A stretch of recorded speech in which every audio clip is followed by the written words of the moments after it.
ورنہ تو میں بیانوں سے دور رہنے کی کوشش کرتا ہوں اور حتی المقدور کترانے کا کوشش کرتا ہوں۔ اللہ کا کرم ہے کہ آ گیا،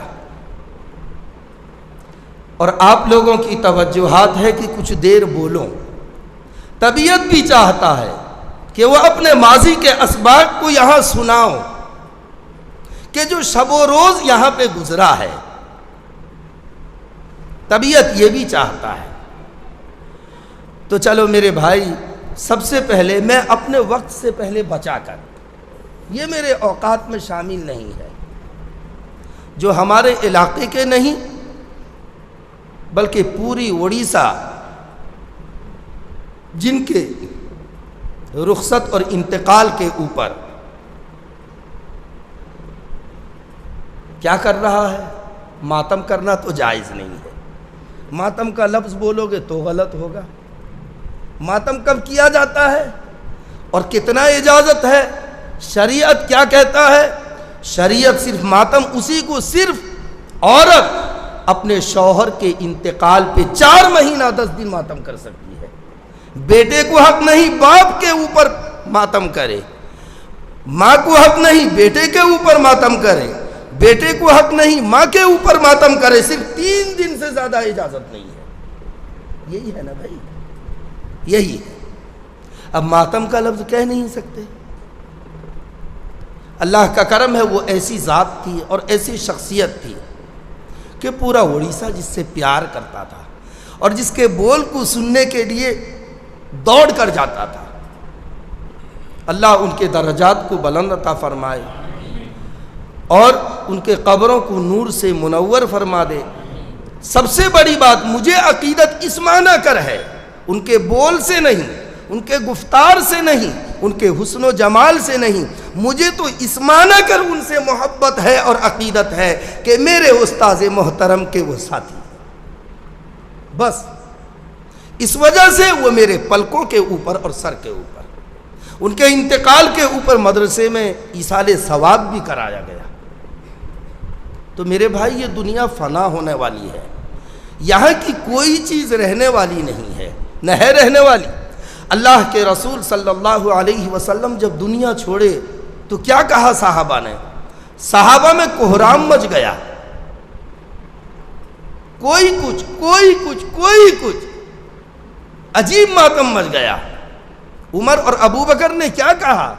ارے انہیں تو جانا تھا، چلے گئے، صرف ایک ذات میرے اللہ کی ہے، وہ حی ہے اور قیوم ہے، اس کی ذات فنا ہونے والی نہیں ہے، وہ ذوالجلال کی ذات ہے۔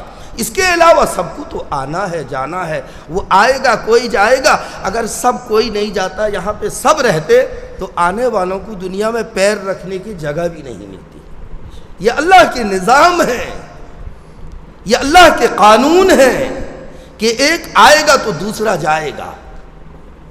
اب جانے کی تیاری کے لیے اللہ کے پاک بندوں نے اور اللہ کے نبیوں نے اس کے اوپر بتلایا اور سکھلایا۔ میں نے ابھی قرآن کریم کے پارے 17 سورہ حج کی آیت کی تلاوت کی ہے۔ تو میرے بھائی، وہ قیامت کے منظر کو اس آیت کے اندر بتایا ہے، وہ کیسا منظر ہوگا۔ وہاں پہ اولین اور آخرین ہوں گے، وہاں پہ پورا مجمع ہوگا، سب ہوگا۔ وہاں کے منظر کیسے ہوں گے، کیسا ہولناک منظر ہوگا، دل دہلانے والا منظر ہوگا۔ ماں سے تشبیہ دیا اور ماں کی ممتا سے تعلق کو وہ آیت نے جوڑا، کیونکہ دنیا میں ماں کی ممتا کی مثال مشہور ہے۔ تو میرے بھائی، ابھی حضرت مولانا جلال صاحب دامت برکاتہم امیر شریعت کے صاحب زادے وہ بتلا رہے تھے، وہ ایسے تھے ایسے تھے۔ جتنا بھی کہا جائے کم ہے، جتنا بھی کہا جائے کم ہے، کیونکہ بڑے کی تعریف چھوٹا ادا نہیں کر سکتا ہے۔ ان کے ایک جملہ میں بتلا دیتا ہوں۔ ایک مرتبہ میری بھوونیشور میں ان سے ملاقات ہوئی، بیچارے گرمی شباب میں تھے۔ میں کہا کہ حضرت، آپ اسٹیج کے زینت ہو، ایسا چندہ کرتے ہو تو اچھا نہیں لگتا ہے۔ میرے بول غلط تھے، انہوں نے جواب ایسا دیا کہ میں نہیں، میرے پاس جتنے لوگ بیٹھے ہوئے تھے وہ سب ششتر رہ گئے۔ ان کے جواب دے تھے کہ بیٹا بات یہ نہیں ہے، اللہ نے مجھے بہت نوازا ہے، میں صرف اس وجہ سے یہ کام کرتا ہوں کہ اڑیسہ میں آنے والی تم جیسے علماء کی نسل کبھی اس کو گھٹیا نہ سمجھ لو، اور کبھی یہ تم سمجھ نہ لو کہ مجھے لوگ غلط سمجھیں گے میں اگر یہ کام کروں گا۔ تمہارے سامنے میں نمونہ کھڑا ہوں، پیش کر دینا کہ اتنا بڑا اڑیسہ کا عالم یہ کام کرتا تھا تو میں اس کے سامنے کیا حیثیت؟ یہ اس کی ذات تھی۔ بڑے کے بول بھی بڑے رہتے ہیں اور چھوٹے کے بول بتلا دیتے ہیں کہ یہ چھوٹا ہے، اور بڑے کے بول بتلا دیتے ہیں کہ یہ بڑا ہے۔ خیر، ان کی تعریف جتنی کی جائے کم ہے، بس ان کے لیے اتنے ہی ہے کہ اللہ پاک ان کے درجات کو بلند عطا فرما دے، اور ان کا جو مشن ہے اور ان کے جو مجاہدے تھے اور ان کے جو کارنامہ تھے ان کی اولاد تک نہیں بلکہ آنے والے اڑیسہ کے نسل اور علماء طبقہ جو ہے ان کی پوری ذمہ داری کو اپنی ذمہ داری سمجھے۔ تو چلیں اب بات کو شروع کرتے ہیں۔ تو میرے بھائی، میں یہ کہہ رہا تھا کہ یہ دنیا کسی کے ساتھ رہنے والی نہیں ہے، وہ کسی کے ساتھ وفا نہیں کہے تو ہمارے اور تمہارے ساتھ کیا کرے گی؟ بتایا کہ بظاہر تو یہ دنیا خوبصورت ہے، سہانی ہے، بظاہر تو یہ دنیا خوبصورت ہے، سہانی ہے، بقا اس کو نہیں حاصل یہ دنیا دار فانی ہے، بقا اس کو نہیں حاصل یہ دنیا دار فانی ہے۔ اس کو بقا ہے ہی نہیں، اسے رہنا نہیں ہے، اس کی خوشی بھی ختم ہوگی اور اس کے غم بھی ختم ہوں گے، اس کی اچھائیاں بھی جائیں گی، اس کی برائیاں بھی ختم ہوں گی، کسی کے کوئی کام نہیں رہتا ہے۔ لیکن ہاں ایک بات ہے کہ آدمی کو جب کچھ مال مل جاتا ہے اور کچھ ثروت مل جاتا ہے، کچھ ڈگریاں مل جاتی ہیں، کچھ حسن و جمال مل جاتے ہیں، بولنے کا ڈھنگ آ جاتا ہے، علم کی شہرت مل جاتی ہے، تو وہ اپنے اوپر اکڑاتا ہے۔ تو جب اکڑ کے اوپر اترتا ہے تو اللہ ایسے اکڑ والوں کو پسند نہیں کرتا۔ بتایا کہ کبھی اترا کے چلتا ہے، کبھی بل کھا کے چلتا ہے، کبھی اترا کے چلتا ہے، کبھی بل کھا کے چلتا ہے، تو جس پر ناز کرتا ہے یہ دو روزہ جوانی ہے، جو جس پر ناز کرتا ہے وہ دو روزہ جوانی ہے۔ دوستو بزرگو، بس یہ جو مولانا رحمت اللہ علیہ کی بات سے آئی بات کہ سب کو جانا ہے، اس کے متعلق بس ایک دو بات تھی جو یہ میرے ٹائم کے اندر شریک نہیں تھا۔ اب انشاءاللہ بات سنو، مجمع بیٹھ جائے انشاءاللہ العزیز، کچھ نئی باتیں آپ کو بتلا کے جاتے ہیں۔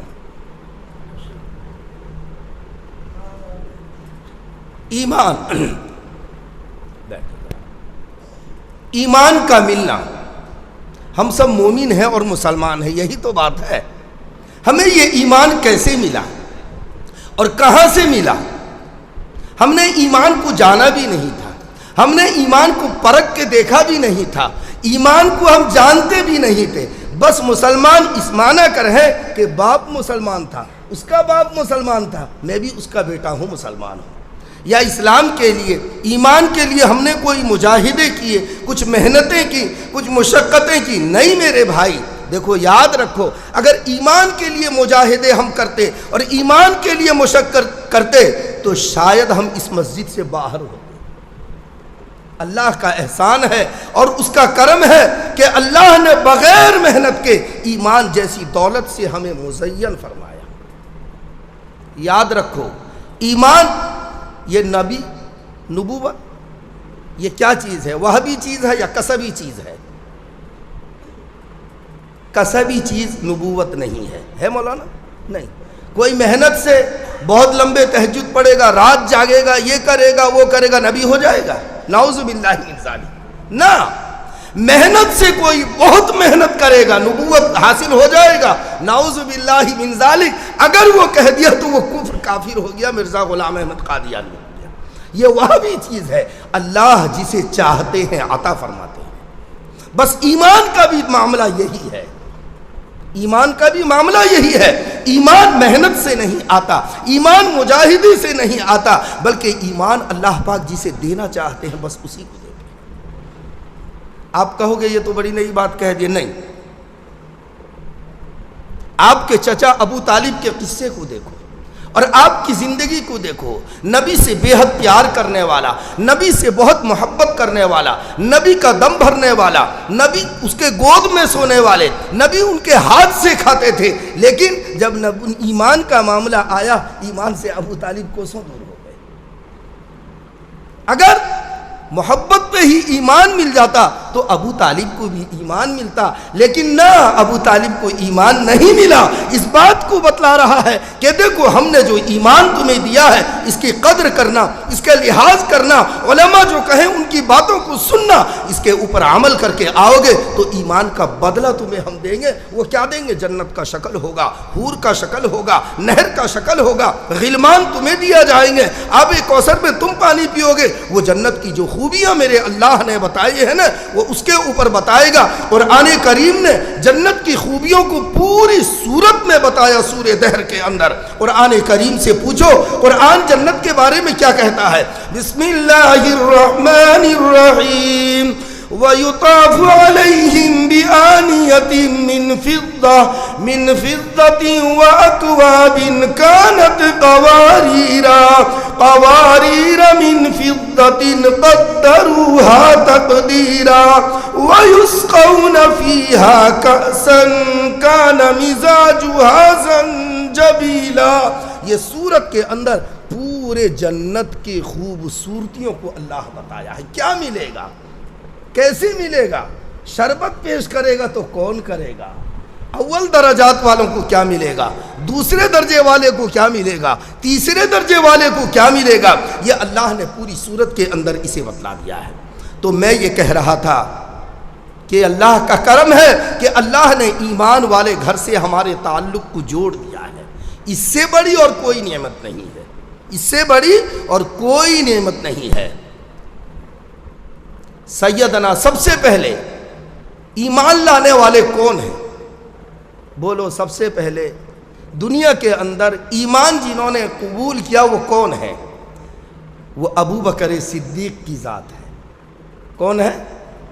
ابو بکر صدیق. اس سے پہلے کوئی نہیں ہے. مردوں میں ابو بکر کی ذات سب سے پہلے ایمان لایا. ابھی ایمان کا کوئی معاملہ نہیں ہے. اللہ کے رسول صلی اللہ علیہ وسلم دنیاوی اعتبار سے نبوت کا اعلان بھی نہیں کیے ہیں. آپ تو آدم سے پہلے نبی ہیں اور نبوت آدم کو ملی تو میرے آقا کی وجہ سے ملی، لیکن ابھی نبوت کا دنیا میں اعلان آقا نہیں کیے ہیں. سیدنا حضرت ابو بکر صدیق رضی اللہ تعالی عنہ فرماتے ہیں کہ ایک مرتبہ میں اور میرے ساتھ ایک انسان ملک شام کا سفر کرنے کے لیے گئے. ملک شام کا سفر کرنے کے لیے گئے. رات ہو گیا، ہم دونوں تھے، تیسرا کوئی نہیں تھا. پریشان ہوئے کہ کہاں رکنا ہے، قیام کہاں کرنا ہے. تھوڑی دور آگے گئے تو ایک بہت بڑا کلیسا نظر آیا. ایک بہت اونچا اور بہت بہترین کلیسا نظر آیا. ہم دونوں نے سوچا کہ چلو اس کلیسے میں جا کر رات میں قیام کر لیتے ہیں اور رات گزار کر پھر صبح اپنے منزل کی طرف رواں اور دواں ہو جائیں گے. میں گیا کلیسا والے دربان سے اور کلیسا کے خادم سے کہا کہ میرے بھائی ہم مسافر ہیں. کہاں کے رہنے والے ہو؟ کہا کہ مکہ کے رہنے والے. کون مکہ؟ کہا کہ وہ جہاں کھجور کے درخت زیادہ ہوتے ہیں وہیں کے. ایک رات قیام کرنا ہے، ہم لوگ مسافر ہیں، اجازت دے دو. دربان کہنے لگا اس کلیسے کے اندر کسی کو اجازت نہیں دیا جاتا ہے رہنے کا. بڑی عجیب بات ہے. کیوں بھائی؟ نہیں، ویسے اجنبی کسی کو بھی اجازت نہیں دیا جاتا ہے. ٹھیک ہے، اگر تم اصرار کرتے ہو رکو، میں اپنے سردار سے اور اپنے استاد سے اور اپنے شیخ سے اور اپنے مرشد سے جا کر تمہارے بارے میں تذکرہ کرتا ہوں. اگر ان کے دل میں کچھ آیا اور وہ اجازت دے دیے پھر تم خوشی کے ساتھ رہ سکتے ہو. بس خادم اتنی بات کو لے کر گیا اور شیخ اور مرید کے پاس، یہ عیسائیوں کا بہت بڑا جید پادری اور عالم تھا، جا کر کہا کہ حضور 2 آدمی آئے ہوئے ہیں، باہر کے رہنے والے ہیں، مسافر ہے، رات ہو گیا، رہنے کی اجازت طلب فرماتے ہیں کہ ایک رات کی ہمیں اجازت دے دو. شیخ نے کہا تم نے کیا کہا؟ میں نے تو منع کر دیا۔ شیخ نے پوچھا اب وہ کہاں کے رہنے والے ہیں؟ پوچھ کر آؤ۔